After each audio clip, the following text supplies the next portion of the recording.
Hey folks, Iolair here, coming to you from the World of Warships development blog, where Wargaming posted 3 articles today. That's Wednesday, October 7th.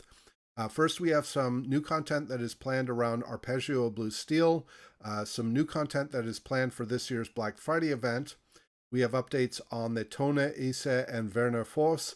And then lastly, we have some updates to ships that are currently in testing. So, as usual, everything on the development blog is subject to change, and I will leave links to all of the articles in the description below. So, starting with Arpeggio Blue Steel, for those of you relatively new to World of Warships, let's say within the last year or so, Arpeggio Blue Steel, or often referred to as just ARP, is among the very first partnerships that Wargaming had in World of Warships. Brought some stylized ships from the Arpeggio Blue Steel anime series. We had variants of the Congo class, the Myoko class, and the Atago class. And with this new event, which is currently going into system testing in 0910, we will get some new ships. Now, there's no statement in this article about when this content might come out for Arpeggio Blue Steel or what the ship specifications are.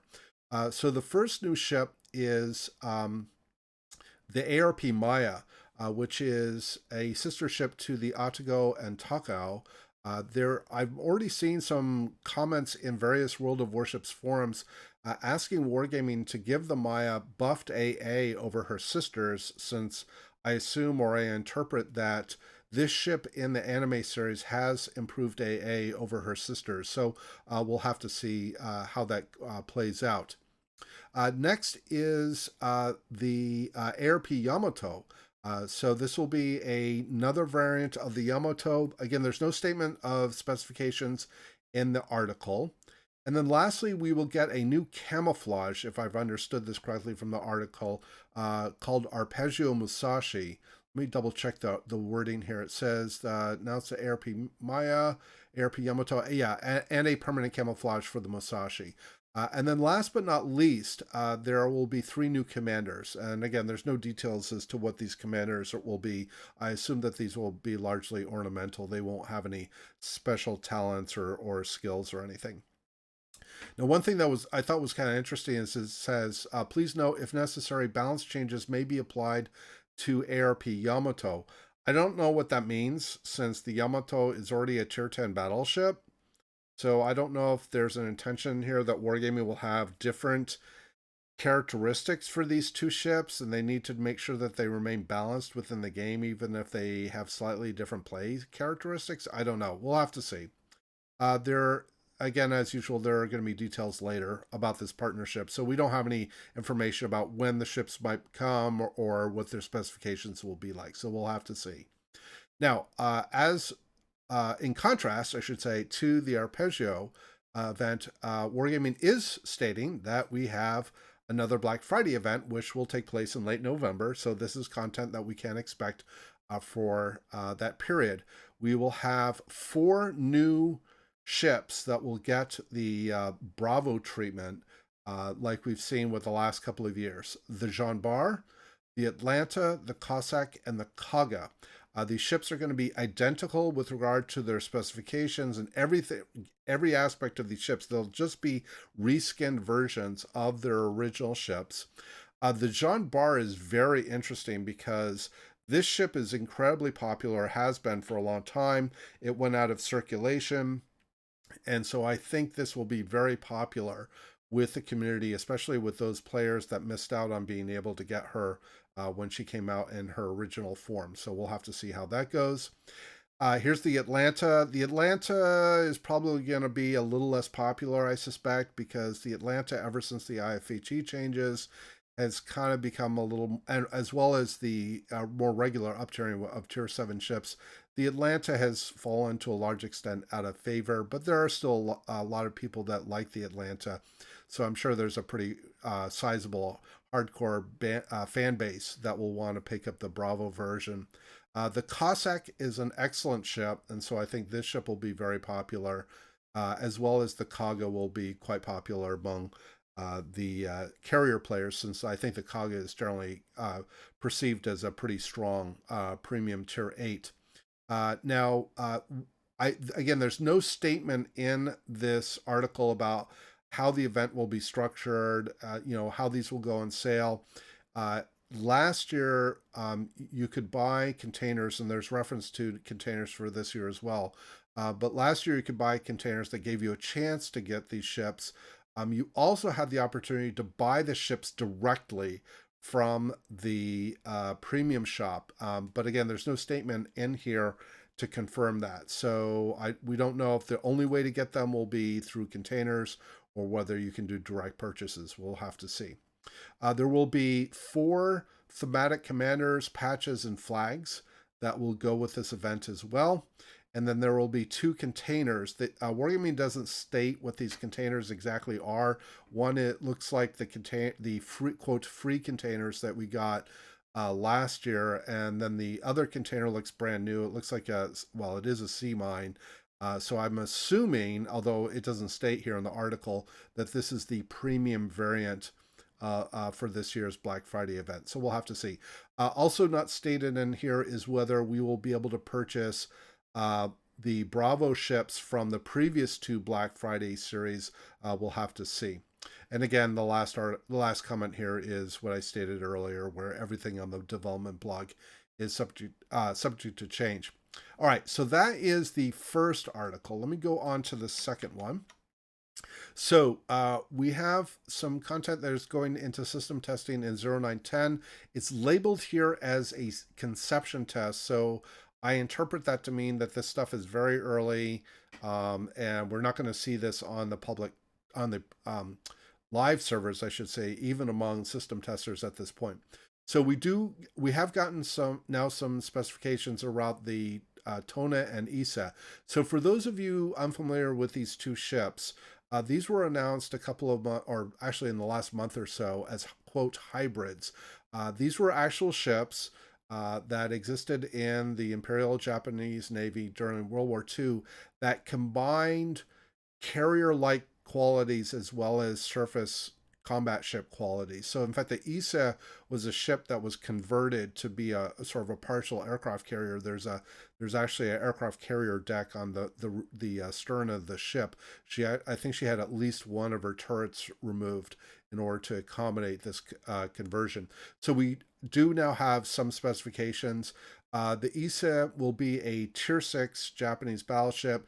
Her range looks excellent at 21.4 kilometers. She fires 8 356 millimeter shells. Her dispersion is 238 meters with a sigma of 2.0, which is really excellent for that range. Again, all of this is subject to change. I mean, Wargaming may completely change the characteristics of these ships, before they get released. But at least upon the initial inspection, this looks like a very accurate ship from an artillery perspective. Now, the interesting aspect with regard to planes is that both of these ships, based on what I could read, will have the same aircraft loadouts. Now, actually, one thing I should do before I get too much further, because I didn't cover this clearly. So in the testing, there will be 3 variants of each of these ships. One each that carries torpedo bombers, dive bombers, and attack aircraft.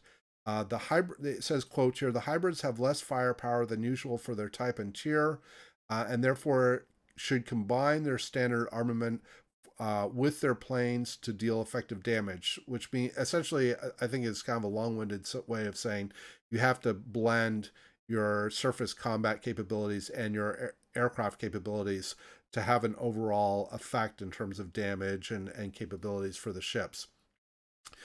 Each ship will carry 1 full squadron with 1 attack flight. Aircraft take off quickly and do not return to the ship.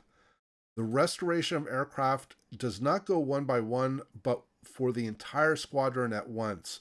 Hybrid squadrons don't have consumables, and their engine boost is less effective than that of carriers' planes. There's no specifications in here as far as the gameplay mechanics, although we do know from the initial announcement that Players will either be controlling their planes or controlling the ship and therefore the artillery, but not both at the same time. But we don't know exactly what that's going to look like. So in any case, coming back down here now that I've backed up and covered some important details, the characteristics of the attack aircraft, which means the rocket planes, the torpedo bombers, and the dive bombers for both ships again look identical from what I can tell. Their speed is okay. The attack aircraft carry 8 rockets and a payload. The torpedo bombers carry 2 torpedoes in a payload, and dive bombers are 2 bombs. These are going to be HE bombs, just so you guys know, on these ships. The Tona will have 8 203 millimeter guns. These are all forward mounted or on the front of the ship. She will have a maximum firing range of 15.7 kilometers. And typical, I think these are just typical, Japanese heavy cruiser shells. I don't think there's anything special about these. She carries, if I've read this correctly, 2 sets of 3 torpedoes on each side of the ship. They have 10-kilometer range. Their speed is okay at 62 knots. They have a very fast reload of 76 seconds. And I'm going to assume, since it looks like there's one of these torpedo launchers is underneath the deck, that the firing angles are going to be pretty mediocre, which is typical. But again, there's nothing in here to confirm that. But the torpedoes look pretty good. Now, one thing I thought was kind of interesting was that her base surface detection is going to be 11.2 kilometers. Now, assuming that that doesn't factor in camouflage, concealment expert skill, or the concealment system upgrade, means that she would be able to get her surface detection per these specs below 9 kilometers, which means that she could definitely stealth torpedo. So I don't know if this is a play style where you get relatively close to your targets because you have low surface detection, and then you fly your planes to where you need them. We'll have to see. I don't know.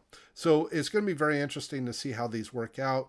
She will carry repair party, and she will either be able to mount hydro or defensive AA fire. So that will be very similar to the Atago. And again, I mentioned here the planes, from what I can tell, on both ships are going to be identical, at least per the current specifications. All right. There's no statement as to how the upgrades and commander skills will work, especially now that we're going to be undertaking a updated skill tree. I don't know if these ships benefit from both the carrier under the new skill trees, whether they will benefit from both the new carrier and new cruiser or battleship skill tree simultaneously. That's might be a reasonable assumption. I don't know. We'll have to see. All right. Last but not least on this article is an update on the Tier 10 German aircraft carrier, the Werner Voss. She will be used to test skip bombers. Now, skip bombers were announced a couple of months ago on the development blog that allow carriers to drop bombs that will skip on the water a couple of times before they reach their target. And this allows the planes to avoid some of the AA that they may otherwise have to fly into, although Wargaming did state that these planes would be more subject to AA damage after they execute their attack. So Wargaming is going to be using the Werner Voss to test skip bombers. That doesn't necessarily mean that skip bombers will be part of this specific ship's arsenals. The Werner Voss is a copy of the Manfred von Richthofen, which is the Tier 10 German carrier that we have in game. So I don't know how to read this as far as what the resulting parameters will be for the Werner Voss when she actually gets released formally. It may be that they're just using her as a platform, or Wargaming's just using her as a platform to test skip bombers, but they don't intend to have skip bombers on the Werner Voss in the end. I just don't know. We'll have to see. All right, and then there's some specifications here in terms of the skip bombers parameters, how many times they skip, which is twice. There's 1 bomb per payload. Interesting. And the damage is 12,200. So this is a very early, at least first inception of this new mechanic. All right, so that is the second article. Let me get to the last article here since I'm already 15 minutes in. So some updates to ships that are currently in testing in 0910. The Italian battleships, or a number of them, are getting nerfs to their detection. Again, I can't offer any opinions on these, both because I haven't played them, and secondly, even if I had, I can't share my opinions about whether these are good, bad, or whatever. I'm just going to state facts. The Vermont, which is the upcoming Tier 10 U.S. Navy battleship, she's going to get a buff to her speed when maneuvering. So it says here, quote, speed loss due to steering was reduced. So I think that means when she's maneuvering, she won't lose as much speed, is what it really comes down to.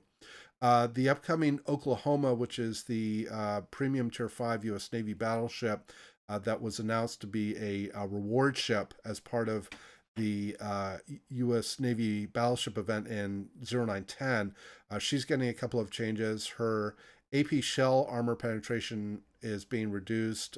Again, there's no statement as to exactly what that is. That usually means the corrupt value is being reduced, which drives how much armor penetration the shells have. And then secondly, the secondary battery range is being increased by 1 kilometer. So a couple of changes there. The Plymouth, which is the upcoming Tier 10 U.S. Navy light, the Royal Navy light cruiser, excuse me. Her turret traverse is being buffed from 7 to 8 degrees per second, and her main battery reload is also being buffed from 7.5 to 6.5 seconds. And then last but not least, the Japanese battleship Hizen, she's getting a nerf to her hit point pool from 80,700 to 75,900. So those were the updates from these three articles. Some really cool, interesting content coming certainly for the Arpeggio Blue Steel event, Black Friday, as well as some updates on the Tone Isa and the or at least Skip bombers. Again, whether that applies to the Werner Voss, we'll have to see. So I hope you found the information here useful and interesting. Let me know your thoughts in the comments below. And as always, we hope to see you out there in the virtual seas, and we wish you happy sailing.